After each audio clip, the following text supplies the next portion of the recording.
Olá, eu sou o pastor Djalma e gostaria hoje de estar abordando um assunto que tem sido veiculado no meio evangélico referente a uma pseudo-maldição que teria Deus proferido contra o povo africano. O assunto é bastante longo, bastante extenso e nós vamos procurar abordar diretamente baseados em textos bíblicos de simples compreensão para que entendamos, no primeiro momento, o que diz a Bíblia a respeito do assunto e, no segundo momento, o porquê de uma distorção de modo tão aprofundada também sobre o assunto. Nós gostaríamos de iniciar lendo na Palavra de Deus, no livro de Gênesis, capítulo 9, no versículo 1, o texto que diz: E abençoou Deus a Noé e a seus filhos, e disse-lhes: Frutificai a terra, e multiplicai-vos, e enchei a terra. A palavra de Deus deixa claro que Deus abençoou os filhos de Noé, e obviamente Cão dentre eles. E nós vamos observar também que no livro de Gênesis, no capítulo 9 ainda, do versículo 24 ao versículo 27, o assunto que tem trazido esta polêmica. E o texto diz assim: E despertou Noé do seu vinho, e soube o que o seu filho menor lhe fizera. E disse: Maldito seja Canaã, servo dos seus servos seja a seus irmãos. E disse: Bendito o Senhor Deus de Sem, e seja-lhe Canaã por servo. Observe bem, quem abençoa é Deus. Quem amaldiçoa é Noé. E é importante entender que, apesar de o fato ter sido realizado por Cão, a maldição veio sobre Canaã. E nós vamos acompanhar na palavra de Deus que Canaã não foi para a África, mas quem foi para a África foi Cão. E Cão foi para a África sem maldição.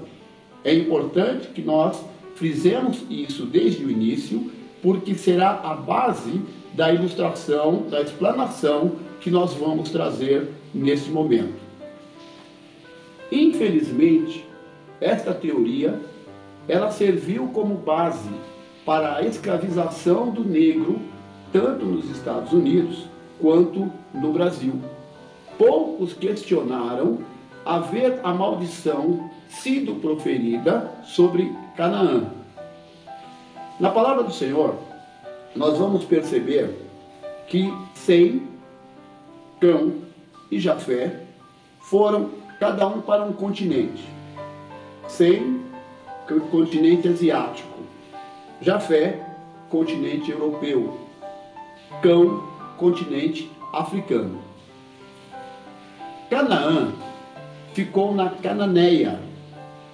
E os descendentes de Canaã, nós podemos ver em Gênesis, capítulo 10, do versículo 15, a Bíblia diz: E Canaã gerou a Sidom, seu primogênito, a Et, aos Jebuseus, aos Amorreus, aos Girgazeus, aos Eveus, aos Arqueus, aos Sineus, e ao Arvadeu, e ao Zemareu, e ao Emateu, e depois se espalharam as famílias dos cananeus.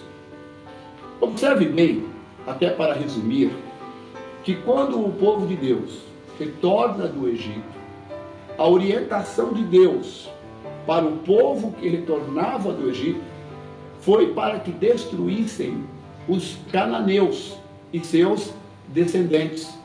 Dentre eles, nós vamos observar que Deus vai citar exatamente estes povos descendentes de Canaã. O que nós queremos agora abordar é que esta teoria também adentrou a igreja evangélica, principalmente, onde vários líderes acreditavam que negros não poderiam assumir cargos de liderança justamente por haver, como foi veiculado há poucos dias, uma pseudo-maldição sobre o povo de Deus, sobre o povo negro. Na verdade, esta teoria é de caráter racista, é de caráter preconceituoso, porque nós sabemos que Deus não faz acepção de pessoas, mas, infelizmente, muitos líderes ainda continuam com essa visão. E nós gostaríamos de trazer dois textos que abordam este assunto.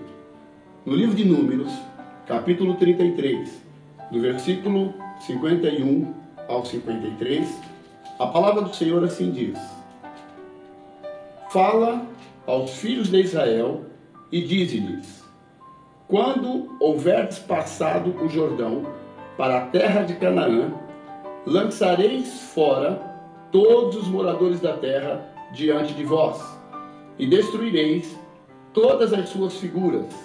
Também destruireis todas as suas imagens de fundição e desfarei todos os seus altos. E no livro de Deuteronômio, nós vamos ler no capítulo 20, versículos 16 e 17, o texto que diz o seguinte: Porém, das cidades destas nações, que o Senhor Deus te dá em herança, nenhuma coisa que tem fôlego deixarás com vida. Antes, destruí-las-ás totalmente, aos heteus, e aos amorreus, e aos cananeus, e aos ferezeus, e aos heveus, e aos jebuseus, como ordenou o Senhor teu Deus. É importante observar que destas nações citadas aqui, Deus cita os cananeus, os descendentes de Canaã. Um outro ponto importante que nós queremos citar aqui é que no momento em que Noé amaldiçoou o seu neto, Noé estava embriagado. Noé estava saindo de uma bebedeira, ao passo em que no momento em que Deus abençoa os filhos de Noé, obviamente, Deus estava plenamente sóbrio. É importante que nós deixemos esta contribuição para o esclarecimento do povo de Deus, de que em nenhum momento Deus amaldiçoou o povo negro, Deus tenha amaldiçoado o povo africano, consequentemente, Deus teria amaldiçoado o povo afrodescendente. Nós temos a certeza absoluta que estas distorções vão sair do meio do povo evangélico. E as pessoas que, mesmo tentando mostrar uma aparência de espiritualidade, mas que em seu interior ainda existe o ranço racista, o ranço preconceituoso, que estas pessoas possam também se convencer e se converter ao Senhor, crendo que o amor de Deus atinge toda a terra, e o povo de Deus, o povo negro, o povo de Cush, é um povo separado para louvar e adorar o nome do Senhor. Detalhe: sem maldição. Deus abençoe a todos.